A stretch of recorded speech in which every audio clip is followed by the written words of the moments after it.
sering mendengar nama Imam Bukhari dalam setiap hadis yang diriwayatkannya. Namun, tahukah kalian siapa beliau sebenarnya?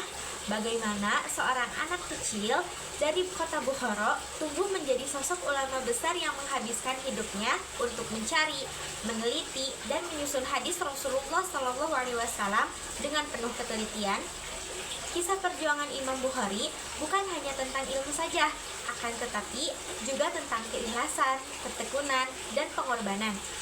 Dari masa kecilnya yang penuh ujian hingga perjalanannya ke berbagai negeri demi memastikan keaslian hadis. Perjalanan beliau adalah inspirasi bagi kita semua. Mari kita simak kisah luar biasa ini dan mengambil hikmah dari perjalanan hidup seorang ahli hadis terbesar dalam sejarah Islam.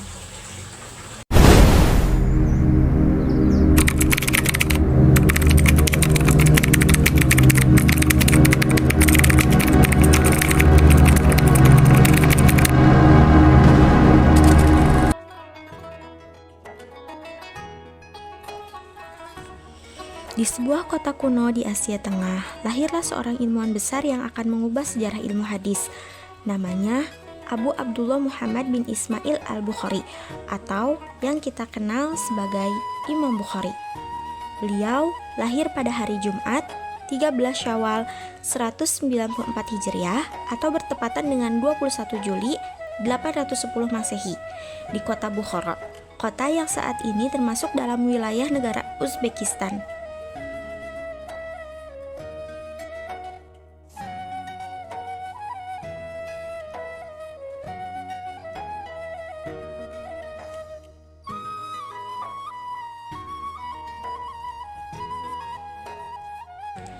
Sejak kecil, Imam Bukhari tumbuh dalam keluarga yang taat beribadah dan mencintai ilmu. Ayahnya adalah seorang pencari ilmu yang bertemu dengan banyak ulama besar pada masanya. Namun, ketika Imam Bukhari masih kecil, sang ayah meninggal dunia. Sejak saat itu, ibunya membesarkannya seorang diri dengan penuh kasih sayang dan tekad yang kuat. Sang ibu berjanji untuk mendidiknya menjadi seorang ulama besar. Dengan doa dan usaha, ia menanamkan kecintaan terhadap ilmu di hati putranya.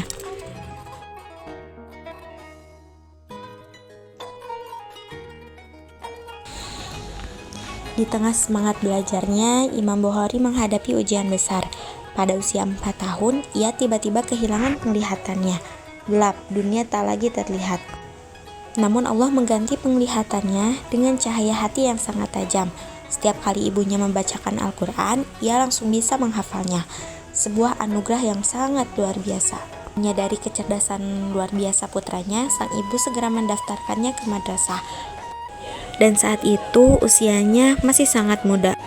Imam Bukhari menjadi yang paling muda di sana dan yang paling pintar.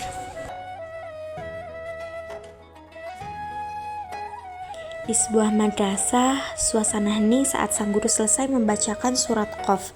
Dengan nada bercanda, ia bertanya kepada para murid, "Siapa yang sudah hafal?"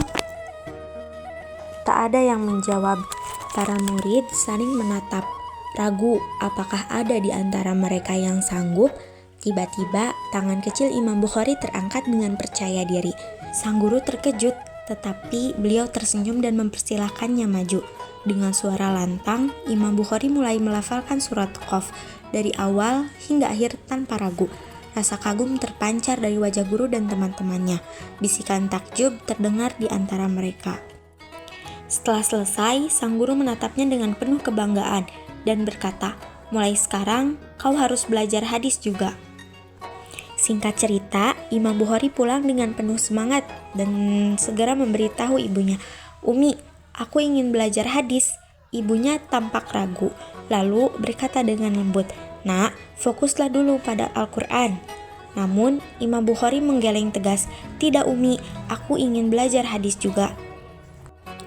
Malam itu, ia duduk di kamarnya, mengulang kembali hafalan surat Qaf. Dengan antara itu, di ruangan lain, ibunya membentangkan sejadah dan mulai berdoa dengan penuh khusyuk. Dengan suara bergetar, sang ibu berdoa, "Ya Allah, Engkau maha melihat, mohon kembalikanlah penglihatan anakku." Air matanya jatuh membasahi sejadah. Di dalam kamarnya, Imam Bukhari terus membaca surat Qaf. Saat ia sampai pada ayat ke-22 yang berbicara tentang penglihatan, sesuatu yang ajaib terjadi. Perlahan dari kegelapan matanya mulai menangkap cahaya. Terkejut, ia melihat sekelilingnya yang kini tampak jelas. Dengan penuh kebahagiaan, ia berlari ke arah ibunya. "Umi, aku bisa melihat." Sang ibu tersentak, matanya berkaca-kaca. Ia menatap putranya, lalu memeluknya erat sambil mengucap syukur berulang kali. Di malam yang sama, sang ibu bermimpi bertemu Nabi Ibrahim alaihissalam. Dalam mimpi itu, ia mendengar suara yang lembut namun penuh keyakinan. "Allah telah mengembalikan penglihatan putramu karena tangisan dan doamu." Ia terbangun dengan air mata yang masih mengalir. Melihat putranya yang kini bisa melihat, ia menangis haru. Allah menjawab doa seorang ibu yang penuh ketulusan. Kini, Imam Bukhari tidak hanya melihat dengan mata hati, tetapi juga dengan mata yang nyata. Perjalanan ilmiahnya pun semakin luar biasa.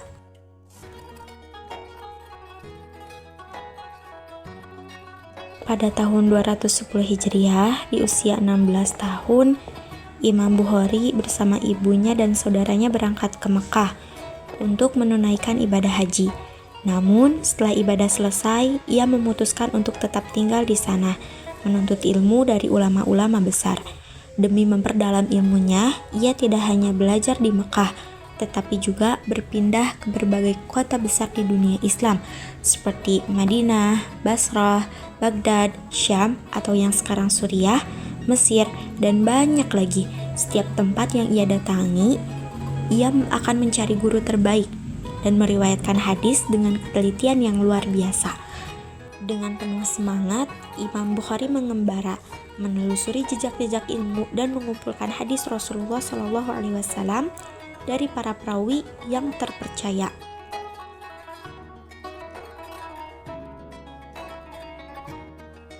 Demi mencari ilmu, Imam Bukhari mengembara ke berbagai tempat. Setiap kali mendengar ada seorang guru hadis, beliau segera berangkat untuk menemui dan belajar darinya. Namun, sebelum bertemu dengan seorang guru, Imam Bukhari selalu memastikan terlebih dahulu. Beliau bertanya kepada masyarakat sekitar, meneliti sifat dan akhlak calon gurunya. Suatu hari, dalam perjalanannya, Imam Bukhari melihat seorang guru hadis yang hendak ia temui. Namun, sebelum bertemu, beliau menyaksikan pria itu menipu seekor ayam, berpura-pura akan memberikannya makan, tetapi justru menangkapnya. Melihat kejadian itu, Imam Bukhari langsung memutuskan untuk tidak menemui guru tersebut. Beliau berkata, "Jika kepada seekor ayam saja ia berdusta, bagaimana mungkin aku mempercayakan hadis Rasulullah SAW kepadanya?" Dengan ketelitian luar biasa, Imam Bukhari terus meneliti, mencatat, dan menyusun hadis-hadis Rasulullah SAW dalam kitabnya. Karyanya menjadi rujukan utama bagi umat Islam hingga kini.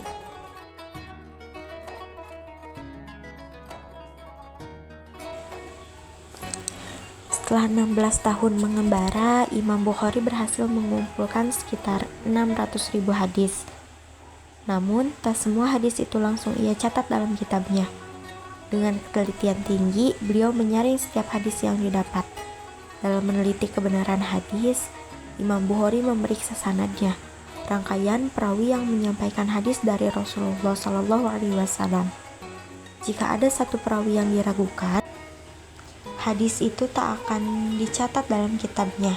Selain sanad, Imam Bukhari juga memastikan isi hadis tidak bertentangan dengan ajaran Islam.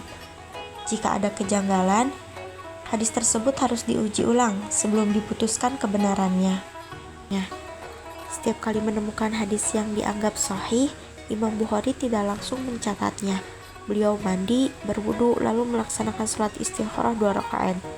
Jika hatinya merasa tenang, barulah hadis itu ditulis dalam kitabnya. Setelah melewati proses seleksi ketat dari 600.000 hadis, Imam Bukhari hanya mencatat sekitar 7.275 hadis dalam kitabnya, Sahih Bukhari.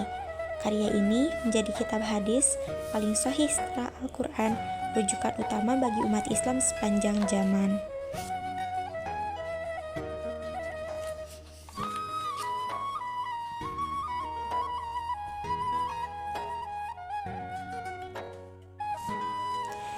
Sebagaimana setiap orang beriman yang pasti akan diuji oleh Allah Subhanahu wa Ta'ala, Imam Bukhari pun menghadapi cobaan berat di penghujung hidupnya. Setelah bertahun-tahun mengembara untuk mencari ilmu dan meriwayatkan hadis, beliau akhirnya menetap di kota Naisabur, sebuah kota besar di Persia yang kini masuk wilayah Iran. Di sana, beliau mendirikan madrasah dan mengajarkan ilmunya kepada banyak murid. Namun, ujian itu datang dari tempat yang tidak terduga. Suatu hari, Gubernur Naisabur meminta Imam Bukhari untuk menjadi guru privat bagi anaknya. Dengan penuh kebijaksanaan, Imam Bukhari menolak secara halus. Baginya, ilmu adalah sesuatu yang harus dicari, bukan sesuatu yang menghampiri.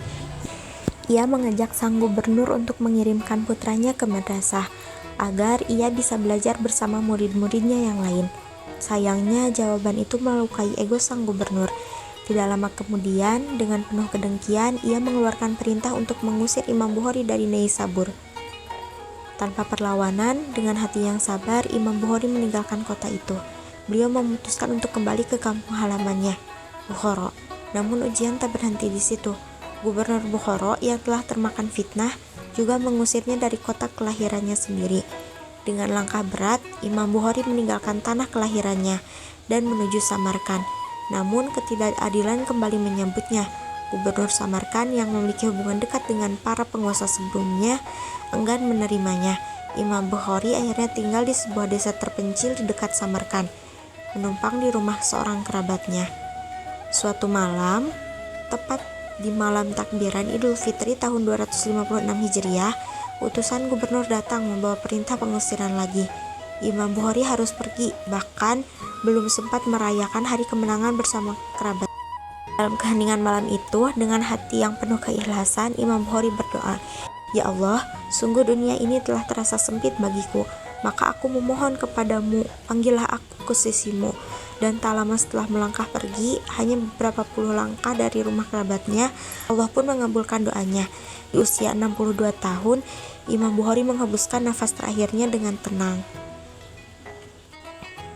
Esok harinya, jasadnya dimakamkan di desa Hartang, dekat Samarkand.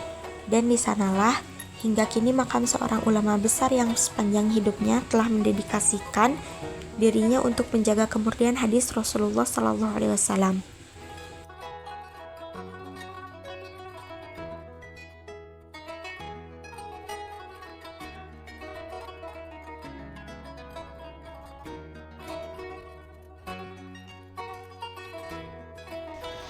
Kini, meskipun beliau telah tiada, ilmunya tetap hidup. Kitab Sahih Bukhari yang beliau susun dengan penuh kehati-hatian menjadi pedoman utama bagi umat Islam setelah Al-Quran. Berkat perjuangannya, kita memiliki rujukan hadis yang paling sahih dan terpercaya.